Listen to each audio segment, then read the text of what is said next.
Okay, go ahead.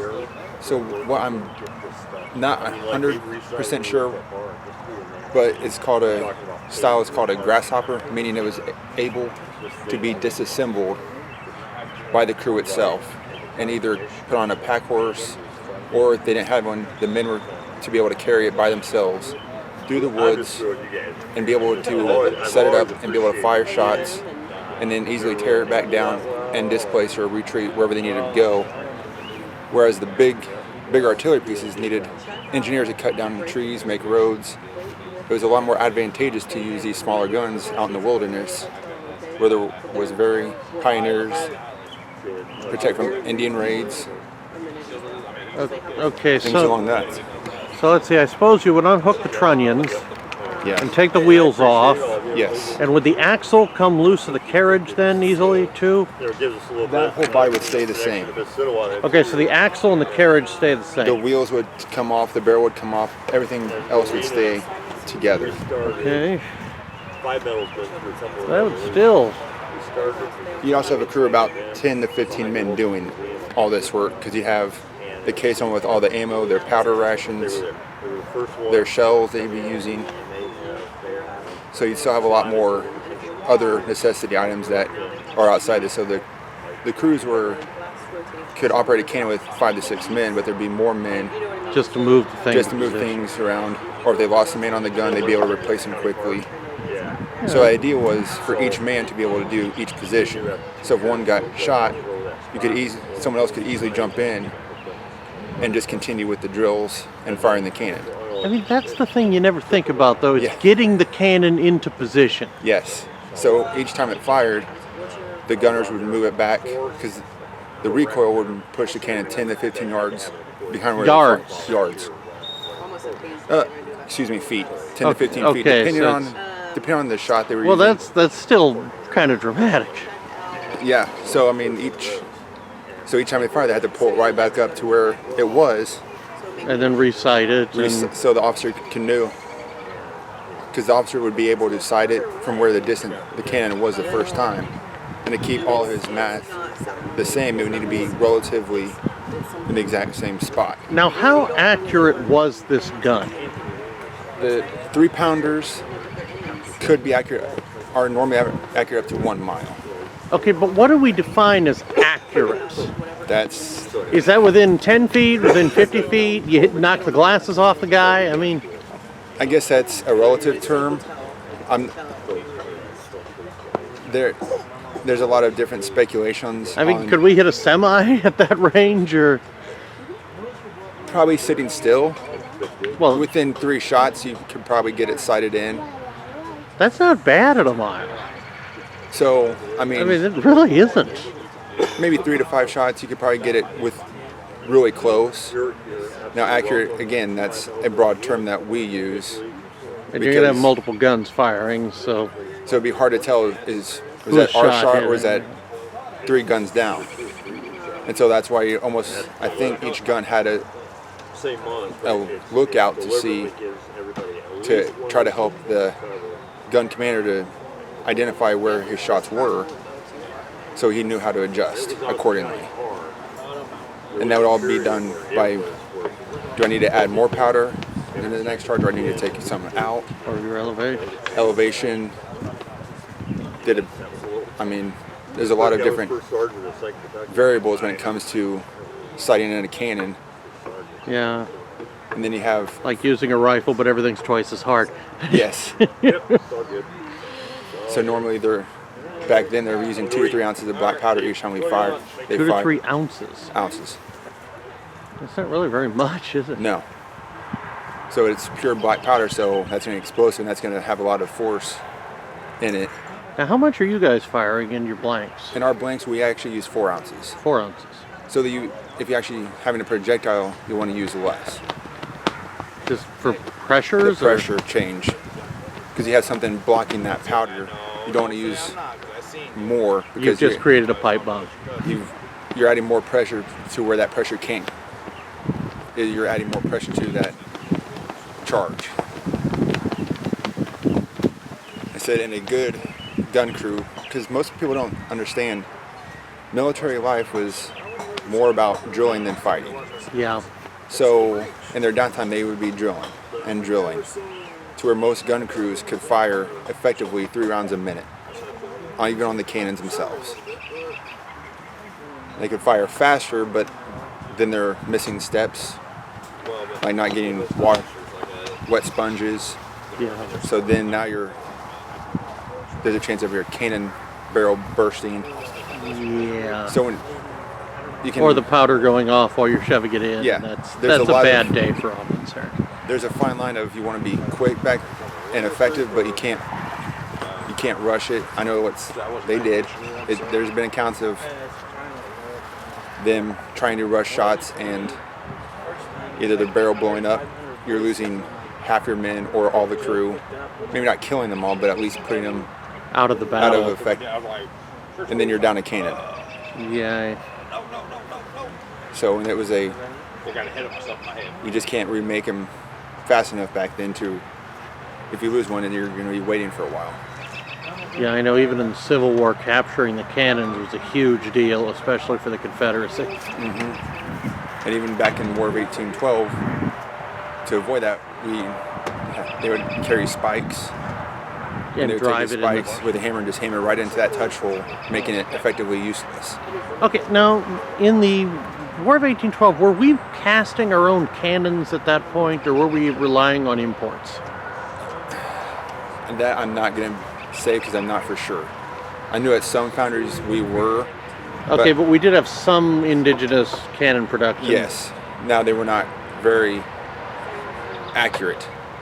Okay. There's not a lot of standards. So if you went to this foundry in Massachusetts and they were making 6-pound barrels.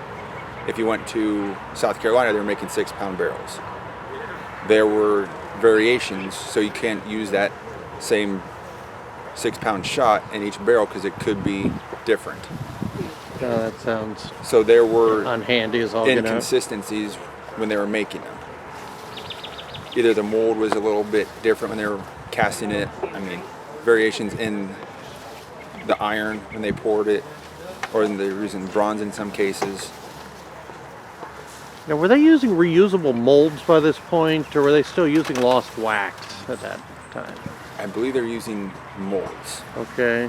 I'm not sure, but I'm pretty sure they were using molds. Okay. I have to look up on, study up on that. Because they had the molds, so that's what they were using. And if that's the mold they had, that's what they were going to. So the cannons are all identical at this point.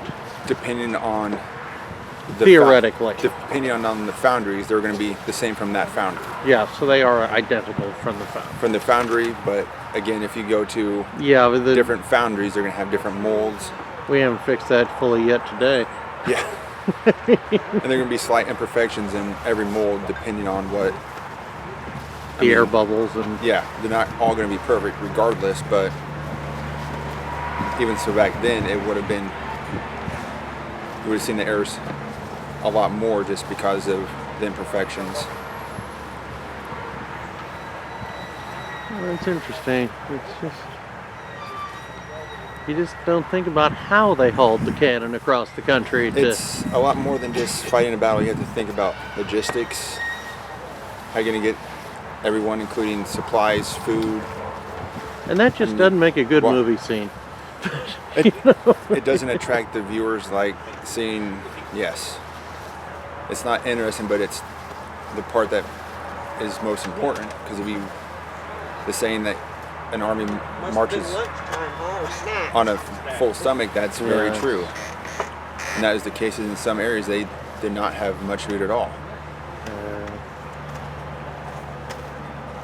I know we've talked to people already who talked about how they supplied pork to the army, and a lot of the teamsters would dump the water out of the barrels to make them lighter, and then it goes sour on you. Yeah. And does not sound like fun. As soon as you let air into those barrels of salt pork or salt beef, whatever you have, They just go rancid. yes, very quickly. How long would that salt pork last if it's kept properly? Again, depends on how long they've dried it. Depends on the moisture of the salt, and there's how much salt they get in, because you want to try to get as much A lot salt of that in. was kind of pickled, wasn't it? And that's that water you're talking about to make it lighter. You fill up, you'd layer it, salt, either beef or pork, and you have another layer of salt, and then fill it So up was to. it cooked before you put it in, or just Yes. salted? Okay. Some yes, some no. It depended on. A lot of it was cooked, but you could have. Normally, with the salt process, you would basically pickle it, so they would normally cook it after. So you're just preserving the meat. Okay. So you've And- got raw salted meat in brine. And yes, in salt water. And is this in large chunks, or do they slice it, or how does this work? It for they would normally have in pound or so rations that every man would get a pound of meat a week, So it's almost like you dumped a bunch of Spam cans in there, and essentially. So that's where you're saying that they dump. so that would also let the salt absorb a little better. Yeah. So any air in those barrels would create a sour or rancid situation for that meat. So that's why they packed it in salt. Then they added normally a very salt heavy content water to take away all that empty airspace. And then the men would either have to, they'd cook it either in soup to Get that salt out, so or they that would just wash it 2 or 3 times.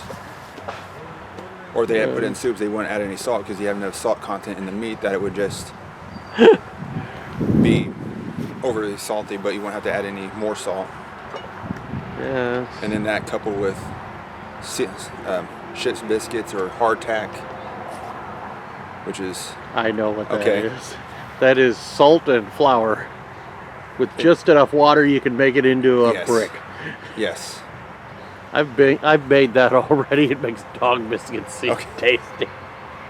So I think that- we still got some Civil War hardtack in some of the museums that keeps that well. Yes. Yes, it does. I know they had Civil War hardtack in the Spanish-American War 35 years later. It was still It there. was still probably good too. Well, as good as it ever was. Well, still edible. Kind of like eating your camp chairs. But Yes, and they put those in soups. It was very hard to eat. yeah, you Straight out of you the got to soak barrel. them basically. And even soaking them didn't really do much to them.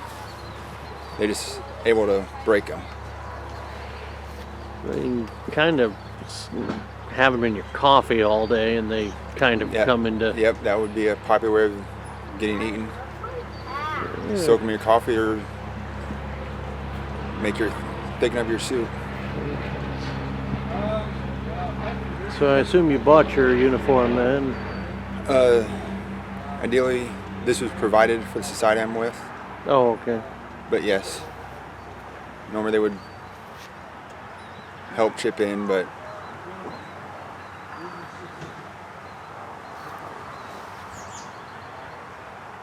So are those authentic buttons on it, or?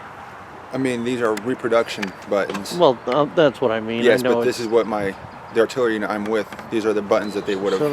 So that's got an A on it. Yes, first.